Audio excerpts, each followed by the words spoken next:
Good morning, everyone. Welcome back. Another episode here of Miles with Malad. Today's episode is going to be the post-race run from the Habanero 100 race that took place on August 14th, so just over 2 weeks ago now, August 14th and August 15th in Cat Spring, Texas. So about 60 miles west of Houston, kind of on the outskirts of the Katy suburb out there as you go towards Austin. For those that don't know, there are some pretty strenuous hills in Texas, especially as you get towards the Llano Central region of Texas, outskirts, hill country of Austin, San Antonio, and as you kind of gear and move towards West Texas, Franklin, Guadalupe mountains out there as you get towards El Paso, etc. Anyhow, kind of to go off of that, it was a pretty rough course, especially I guess if it was your first ultra marathon race. It was hot. Cat Spring, Texas, 100 degrees, 100% humidity, 100 miles. So quite a feat in itself just to, I think, finish overall. I finished the race, I believe, in 19th place. Out of 24 overall finishers. 80 had originally registered for the race. 70, I guess, had showed up based on the final report for the actual event. And again, 24 out of the 70 had actually finished the full 100 miles race. So typically for a 100-mile race, you've got a 30-hour cutoff. So on this case, the Habanero started at high noon, 12 o'clock, Saturday, August 14th. And it ran till 6 p.m. Sunday, August 15th. So I finished, again, the 29-hour cutoff, or 29 hours inside the 30-hour cutoff. So I barely just made it, I guess, within the hour.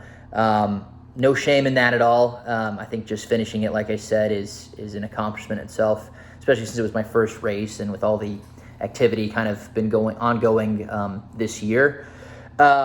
So it was cool. I made a lot of great friends, met some cool people. The experience was tremendous. One hell of a mental challenge. Definitely one of the most strenuous, mentally, challenging, events I've probably had to do in my life.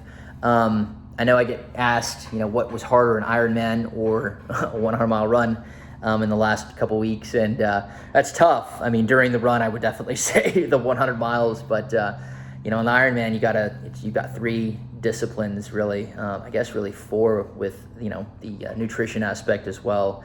The 100-mile race, it's definitely a race of attrition in itself, and just kind of being able to pace yourself. So again, I think I got about close to 5,000 feet of an elevation gain. It was sandy. It was in a farm. So there was definitely like livestock, cattle around, so kind of some nasty other stuff throughout the path on the course. But it was beautiful nonetheless. The ranch, it was a privately held ranch. The event was put together very, very well. Pretty cool. One of my coaches, my running coach from my run team, Hard Loop here in Houston, he's one of the race directors. So he was present, pretty cool. Had a pretty cool teammate from my tri team that came to support. Which was great, as well as some other, friends and family via social media, etc. as well. So pretty blessed, thankful, especially to all of you guys. I saw some of the likes, comments from during the race that I had posted. Usually, obviously, Ironmans, you're not allowed to have any electronics or phones or anything. On this one, it's a bit different. Change of clothes a couple times. I had 2 pairs of trail shoes. Multiple pairs of socks. People have asked, one of the questions I've commonly get asked is, do you take a nap or anything? Again, you've got 30 hours, pace yourself however you can. In this instance, I remember after 50 miles, I believe, and I had completed that about 1:45 a.m.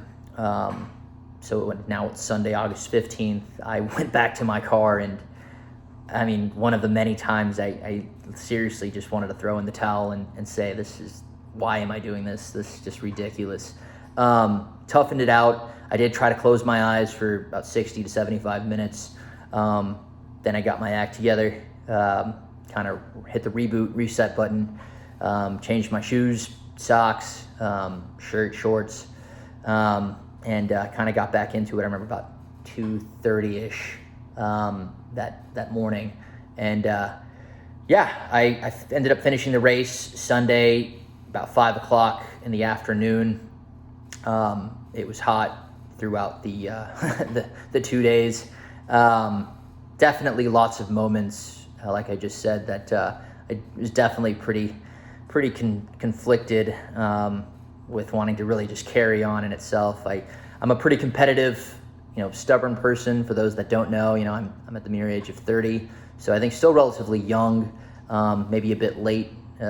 Sure, a lot of people watching have been around the sport, whether that's triathlon or running in itself, for years.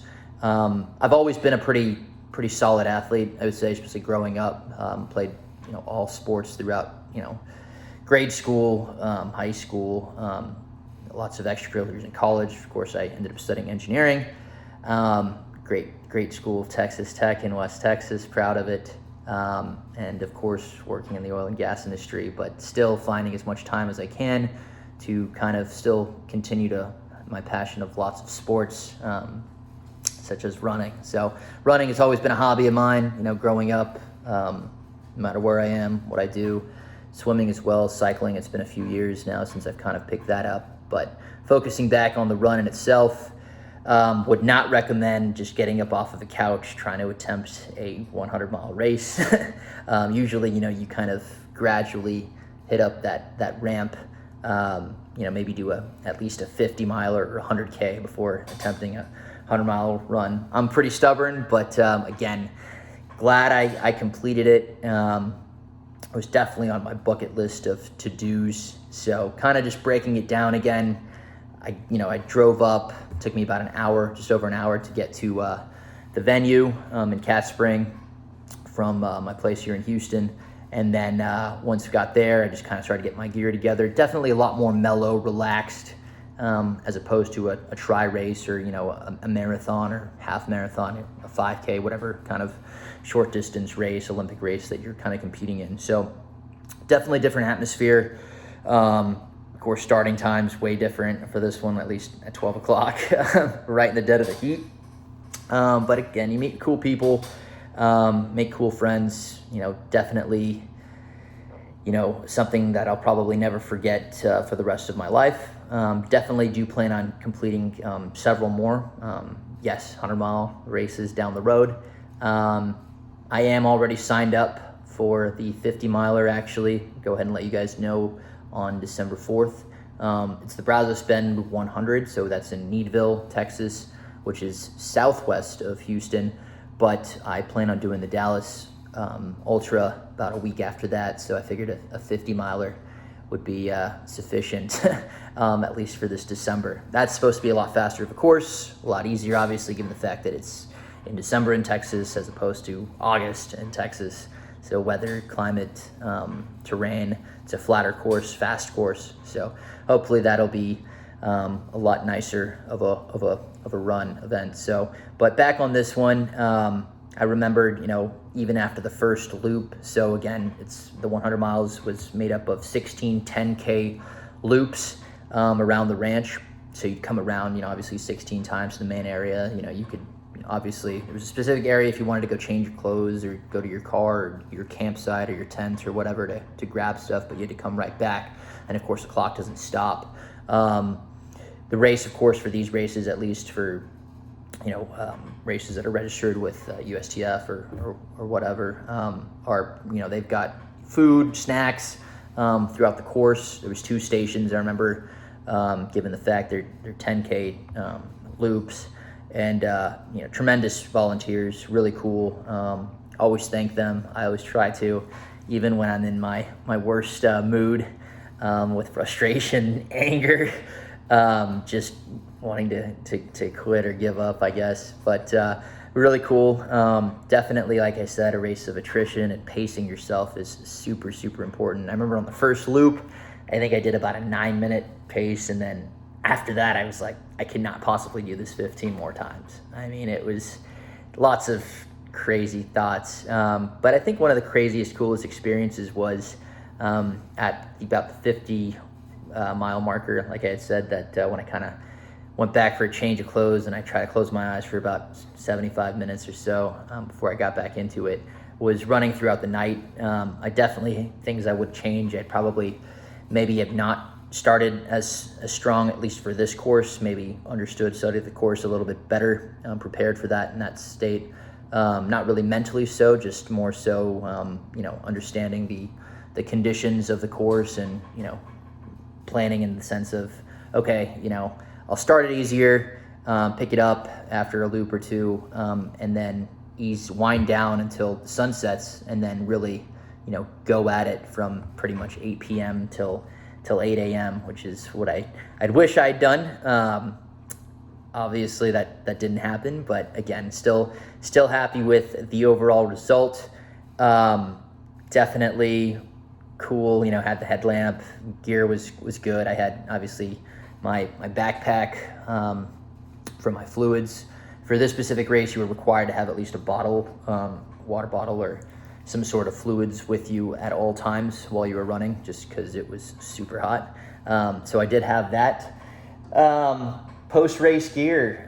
So I just wanted to go ahead and show the buckle, the 100-mile buckle that we received if you finished. So that was pretty cool and pretty ironic, I guess, the fact that it was the Habanero 100 and 100 degrees in Texas. They give you a sweatshirt. So pretty cool. I don't know if I'm disappointed, but I was told we get our names put on the back. Wasn't sure, but obviously with COVID, the pandemic last year, the race was not held, did not take place. So finishers from 2019. So I do plan on, hopefully, whether or not I race next year, getting some Merc that has my name on it, at least for next year's race. So pretty cool. Overall, it was a heck of an experience. I'm really happy, definitely got it off the bucket list. Lots more events planned. Definitely going to be looking into doing one maybe early next year, I believe, 100 miles. Like I said, I've got the 50 miler in December for the next ultra. So that said, if you guys have any other questions or anything, happy to, comment, answer any questions you guys might have. Maybe do another video at another time covering some other specifics of the race. But overall, a great experience, tough race. I believe the Habanero is up there and the toughest, just given the terrain and climate aspect of it. So definitely kind of, the tougher side, either doing a 100-mile race in 100 degrees or a 100-mile race in, 30 degrees, I guess, but easier in the cold, obviously. But at the same time, altitude also plays a big difference. So those like doing like the Leadville or something, or one in the Moab or something, I believe is super tough too. Everyone's different. Some people are better accustomed to different races, different environments, climates. So whatever's more beneficial to you. I do actually prefer the heat. I do like it, and I do kind of thrive in it. But it was tough. Tougher than I had imagined, I guess. I knew it was going to be brutal, but I ended up running, I think just shy of maybe 300 miles in the month of July as I prepared for this one. So I lowered my bike volume and swim volume down. And I guess the last thing I would kind of go on has been recovery. This was definitely the toughest recovery session. Even having done 3 half Ironmans in 4 weeks, I would say this was tough. I think, just running consistently, walking, staying on your legs for 29 hours is brutal. And, I had some pain in the knee, hence I've been kind of absent for quite some time in the Achilles, and I just wanted to nurse that. I'm feeling pretty good, close to, I think, 80 to 85%-ish, maybe that's just in my mind, but starting to feel really good again. So I'm happy there, but I probably iced my knees or my ankles and feet, of course, covered in blisters for the last few weeks, every day. So definitely recovery was tough. That part of it, is another reason why I've decided probably to do the 50 instead of the 100 in December, because I want to have another Boston qualifying time, sub-3 marathon goal, as the Houston Marathon, the Woodlands Marathon approach again early next year. So that said, the next race was supposed to be Ironman Barcelona. Unfortunately, that's not taking place for me anymore. I have reached out to the Ironman European Committee. Second year in a row. For those that don't know, since I started this channel a few months ago now, so this year, I was going to do Ironman Vichy in France last August, but with the pandemic that had gotten canceled, hence Cozumel became my first full that I was able to take part in, and I was pleased with that and the overall result. So Barcelona, again, unfortunately, with the new COVID, laws, mandates that have kind of been assessed for travel. It seems like it's going to be difficult, and I just, with work and whatnot, I just can't take a chance of the whole quarantine process. So unfortunately, Barcelona, October 3rd, which would have been a month from, pretty much, a month from now, I will not be taking part in. So crossing my fingers, hopefully next year, Barcelona and Nice, those were two of the races that I really have been wanting to do for quite some time. That said, I've got my eyes now set on Ironman 70.3 in Waco towards the end of October. So for those that don't know, wherever you may be, Waco is also in Texas. It's about an hour and a half from here, maybe 2 hours from here. So here in Houston, and of course, being from Dallas, maybe you can have some friends, family come down to Waco, since it's about an hour, 45 minutes from Dallas area, come down to watch. So next race, Ironman Waco, is what I've got planned. Again, I will, try and start the whole process of the daily, goals and plans, whatnot, for Ironman Waco here as we continue and get there. So looking at about 6 to 7 weeks out, I suppose, till that next race. I did mention the 50 miler that I'm signed up for in Needville in December. And then, of course, as we're getting into fall now, winter, gearing up for marathon season again early next year. So obviously with triathlon, running, downside is it's tough to take a lot of time off just because you don't want to lose fitness. Now, obviously I get it, just 2 weeks or 3 weeks, nothing drastic may happen. So take your time to recover. I did that, the last 2 weeks, and definitely reflected on, I think that achievement that I completed. So that said, that's kind of what I've got coming up. Ironman Waco, again, October 22nd, I believe. 70.3, so the half Ironman is what I'm going to plan on doing for this year, this last one, I think, for 2021. That's what's planned. Like I said, if you guys have any questions, feel free to comment. If I did miss something, if you did have any questions, I did, get some random questions about, did you have to go to the bathroom during the race and stuff? No, I didn't.